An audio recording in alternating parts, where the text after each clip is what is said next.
I'm asked all the time what I would advise young people to who are starting out in music to do.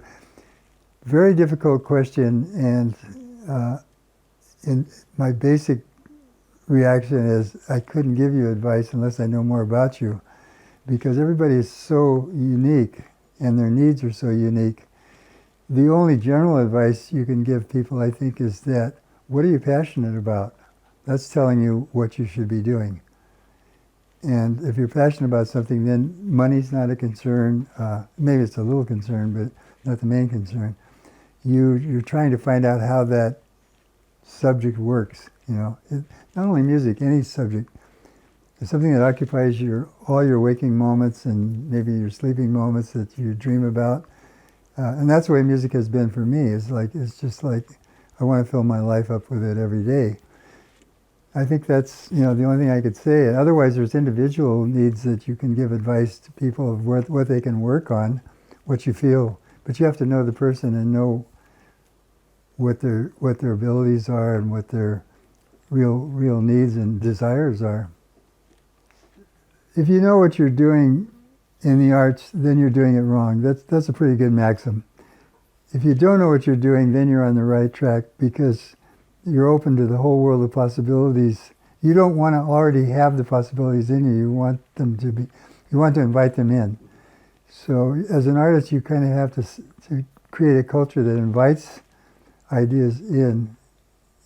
And so how could you know what you're going to be doing?